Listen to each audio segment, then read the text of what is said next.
कारकुनान national conference, भाइयों बहनों, आप सबको मेरी तरफ से अस्सलाम वालेकुम और त्राल के सरदार भाइयों को सत श्री अकाल।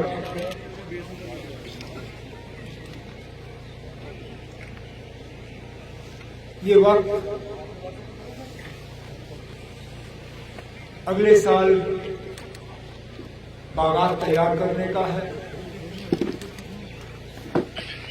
इस बार पेड़ों की हम कटाई करते हैं, जमीन की गुड़ाई करते हैं, बागात अपने तैयार करते हैं कि अगले साल जब फसल निकले तो अल्लाह ताला हमें बरकत से नवाजे और हमारी फसल जो है वो कामयाब रहे।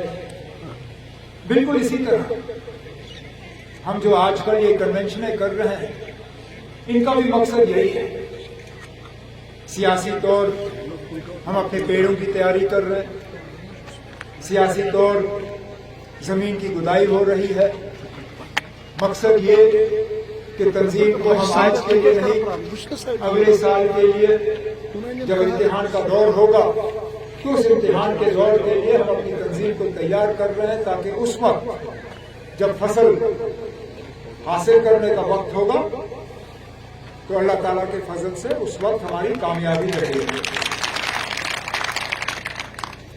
आज बड़े अरसे के बाद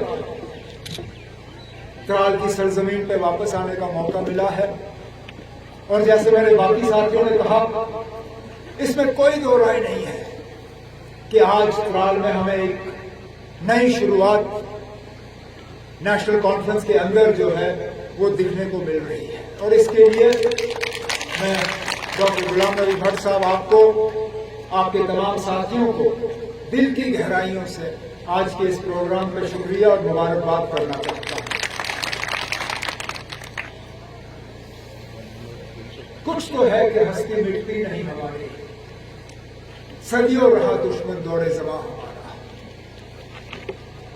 आज भी अगर इन हालात में इतनी भारी तादाद में नेशनल कॉन्फ्रेंस के वर्कर यहां इस प्रोग्राम में मौजूद हैं, सलाम का जवाब दे रहे हैं, नारों का जवाब दे रहे हैं, तो कुछ तो है कि हमारी हस्ती मिटी नहीं, क्योंकि मिटाने की कोशिश कम नहीं की गई।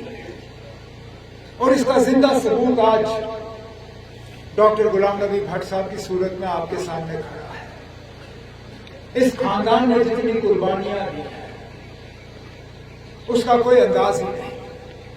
कितने लोग इसके खानदान में से इनसे छीने गए, वालिद इनके, भाई इनके, सिर्फ इस मकसद से कि ये नेशनल कॉन्फ्रेंस की तंजीम जो है इसको जख्म पहुंचे, ये कमजोर हो जाए, ये मिट जाए।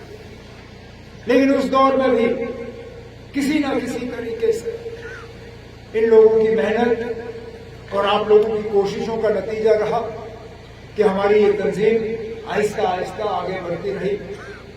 कहीं हमने हार का सामना किया, कहीं कामयाबी का, लेकिन जमात हमारी आगे बढ़ती रही। मुश्किल हालात में कौन भूल सकता है त्राल के हालात, किन किन नामों से आपको उस वक्त पुकारा जाता था, कहा जाता था ये कश्मीर का तोरा बोला है, ये कश्मीर का ये है वो है। फूक फूक के लोग यहां कदम रखते थे, लेकिन उस दौर में भी त्राल के लोगों ने बहादुरी से हालात का मुकाबला किया और आज हम यहां पहुंचे जहां के आज खुलेआम यहां प्रोग्राम जो है किया जा रहा है। लेकिन अजीब लगता है, अजीब इसलिए लगता है कि हालात ने एक ऐसी करवट ली जो शायद हम सोच भी नहीं सकते थे। पहले तो हालात ये थे कि नेशनल कॉन्फ्रेंस के प्रोग्राम को नाकामयाब करने वाले उनको हम बेहतर से जानते हैं, जिन्होंने हमें निशाना बनाया, जिन्होंने हमें खत्म करने की कोशिश की, उसका भी हमने मुकाबला किया। लेकिन आज हैरानगी से आप देखें, बिल्कुल सही कहा मेरे साथियों ने, आज मेरे वर्करों को, मेरे साथियों को इतना हालात का खौफ नहीं है जितना हमारे सियासी मुखालिफ हमें डराने की कोशिश करते हैं, जितना इंतजामिया हमें तंग करने की कोशिश करती है, जितना हुकूमत हमें रोकने और बंद करने की कोशिश की जाती है। ये मेरे साथी मोइनुद्दीन मीर साहब बैठे हैं यहां पे, पूछिए इनसे कितना मुश्किल होता है इनके लिए निकलना और सियासी काम करना। इसलिए नहीं कि खतरा कहीं और से आ रहा है, इसलिए नहीं कि खुदा न खास्ता इन पे कोई हमला हो रहा है। तकलीफ कहां से होती है, तंग कौन करता है, बंद करने वाले कौन होते हैं? हमारी इंतजामिया, मौजूदा हुकूमत। मेरे कितने सारे साथी ऐसे हैं जिनको कहा जाता है कि घर से मत निकलो, अपने इलाके में मत जाओ, प्रोग्राम मत करो। और खासकर यहां जनूबी कश्मीर में मेरे जो साथी खनबल में रहते हैं, अनंतनाग में रहते हैं, बिजबिहारा में रहते हैं, कुलगाम में रहते हैं, कहने के लिए तो जमहूरियत है, कहने के लिए तो हमें यहां अपना सियासी प्रोग्राम आगे ले जाने की पूरी इजाजत है, लेकिन फिर इंतजामिया से इनको कहा जाता है कि नहीं साहब हफ्ते में एक दिन निकलो, एक दिन में 2 घंटे अपने इलाके में जाओ। और ये हमारे मोइनुद्दीन मीर साहब कभी कभी तो महीने में एक बार भी इनको बाहर जाने नहीं देते हैं। समझ में नहीं आता आखिरकार इन लोगों को डर किस बात का। हम मुल्क के खिलाफ कोई बगावत नहीं कर रहे, अपनी सियासी बात लोगों के सामने रख रहे हैं, अपना एजेंडा लोगों के सामने रख रहे हैं, लोगों को समझाने की कोशिश कर रहे हैं कि जम्मू कश्मीर में हालात क्या है, जिस बात की हमें खुली इजाजत है, खुली छूट है। ये लोग तो दावे बहुत करते हैं, अमन आया, हालात बदल गए, सारा कुछ ठीक हुआ, एक नई शुरुआत, एक नया दौर। लेकिन वो नया दौर यहां पहुंचते पहुंचते कहां रुक जाता है पता नहीं। गिनने के लिए तो ये करोड़ों में टूरिस्ट गिनते हैं। आज मैं त्राल की सरजमीन पर खड़े होकर मजबूर होता हूं इनसे पूछने के लिए कि आपने भी ये लाखों करोड़ों की टूरिस्टों का नाम जो आप गिनते हो, उनमें कितने लोग यहां त्राल आते हैं? पुराना यहां टूरिज्म कर रहा है शिकारगाह, सदियों तक ये टूरिज्म का एक बहुत बड़ा एक मुकाम रहा है। आज जब ये दावा करते हैं कि 1 करोड़ 10 लाख, 1 करोड़ 15 लाख टूरिस्ट आए, वो गुलमर्ग भी गए, वो पहलगाम भी गए, वो सोनमर्ग भी गए, वो श्रीनगर के मुगल गार्डन्स में भी गए। अरे नाम, अगर हालात इतने ही आपने ठीक किए हैं, अगर आपने इतना ही यहां से खौफ हटाया है, तो क्या त्राल के मेरे ये नौजवान क्या इनको हक नहीं है कि इस टूरिज्म का ये भी फायदा लें कि ये भी यहाँ टैक्सी सूमो चलाए, ये भी यहाँ गाइड बने, ये भी यहाँ होटल खोले, ये भी यहाँ दुकान खोले। इस करोड़ में से 15-20 लाख टूरिस्ट, इनको भी शिकारगाह घूमने की इजाजत दी जाए। मैं तो तब मानूंगा कि जम्मू कश्मीर में वाकई आपने एक बदलाव लाया है, एक नई शुरुआत लाई है, जब मैं शिकारगाह को भी टूरिज्म से इसी तरह, टूरिस्टों से इस तरह भरा हुआ देखूं जिस तरह हम गुलमर्ग और पहलगाम में टूरिस्ट देखते हैं। नहीं तो ये बातें आपकी हमें खोखली नजर आती हैं, खाली नजर आता है, इनमें दम नहीं है। जिस तरह इनकी बाकी बातें कहने के लिए तो ये कहते हैं कि हमारे जज्बातों का ये ख्याल रखते, लेकिन हकीकत यही है कि इनको ख्याल है, जरा सा भी ख्याल नहीं। कानून की ये धज्जियां उड़ाते हैं। हमारे बच्चों के लिए यूएपीए, हमारे बच्चों के लिए जेल, और वो लोग जो हमारे फेक एनकाउंटर में, कत्ल में गुनहगार पाए जाते हैं, उनके लिए कोई सजा ही नहीं। उनके लिए जेल के दरवाजे खुले जाते हैं और उनसे कहा जाता है कि आप जाओ, खुली छूट, कोई सजा नहीं। हमारे जज्बातों को जब ठेस पहुंचता है तो कुछ नहीं, उनके जज्बातों को जब ठेस पहुंचता है तो जेल।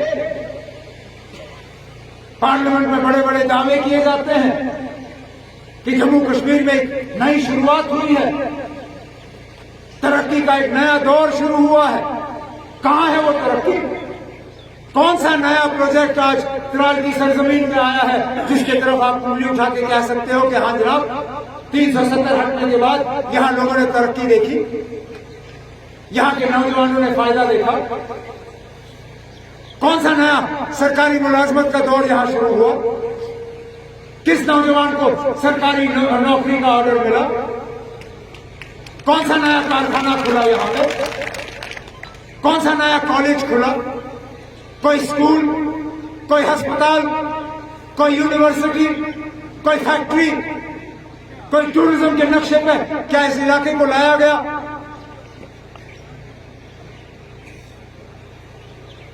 बिजली के निजाम का सबको पता है, 8-8, 10-10, 12-12 घंटे कट। अरे हाँ ठीक है, जो प्रोजेक्ट हमने आपके हवाले किए उनका तो आपने क्या हाल किया वो हम बेहतर जानते हैं, लेकिन जो प्रोजेक्ट मेरे दौर में शुरू हुए उनका क्या हुआ? हुकूमत छोड़े हुए अब मुझे 9 साल हो गए, 9 साल। इन 9 साल में बताइए ना, कीरू, कांवर, रतले, सावलकोट, बगलिहार फेज 3, क्या हुआ इन पावर प्रोजेक्टों का?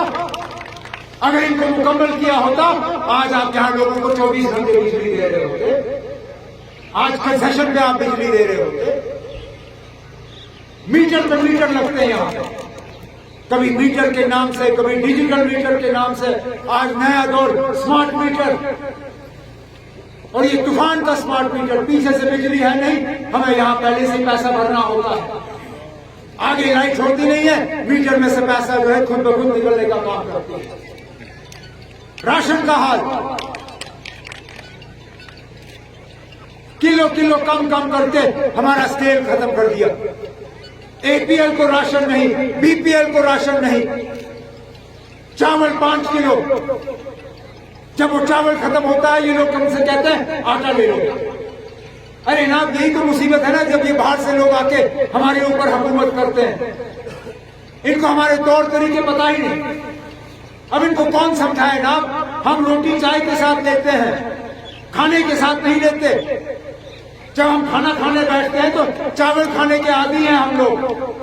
आप जब हमें चावल नहीं देते हो तो फिर हम करें क्या? मजबूर होकर फिर हमें बाजार से लेना पड़ता है। मिट्टी का तेल कहीं नहीं, रोज गैस के सिलेंडर की कीमत बढ़ती है, और ये लोग कस से मस नहीं। जरा सा भी हमारे मुश्किलात को कम नहीं। हमारे जो ये गुजर भाई यहां बैठे हैं, जंगल की पैदावार से ये अपना गुजारा करते थे। फॉरेस्ट राइट एक्ट के तहत बजाय ये कि इनको जंगल के हक और ज्यादा मिले, इनको उन हकों से भी अब महरूम रखा जा रहा है, इनको उसकी भी इजाजत नहीं दी जा रही। फिर ये हमसे पूछते हैं कि 370 ने क्या दिया? अरे नाम, अगर 370 हटने के बाद 10 पैसे का भी काम किया होता, यहां आज हालात ही अलग होते। मैं बताता हूं 370 ने क्या दिया। 370 ने यहां जम्मू कश्मीर के लोगों को जमीन के मालिकाना हक दिए, बिना एक डबल पैसा मुआवजा लिए हुए। दिखाए मुझे, मरकज की हुकूमत मुझे बताए, इस मुल्क में कोई और ऐसी रियासत जहां बिना मुआवजे के लोगों को जमीनों का मालिकाना हक मिला। अरे तालीम का हक बाकी मुल्क में 10 साल पहले मिला। जम्मू कश्मीर एक वाहिद रियासत थी जहां बाबा कौम शेर कश्मीर शेख मोहम्मद अब्दुल्ला ने स्कूल से लेके यूनिवर्सिटी तक हमारे बच्चों को बच्चियों को मुफ्त तालीम 370 की बदौलत। और क्या चाहिए? ना आपने राशन दिया, ना आपने बिजली दी, ना आपने रोजगार दिया, ना आपने पानी दिया। कतरा कतरा पानी के लिए आज लोग तरसते हैं। महकमे का नाम बदला इन्होंने।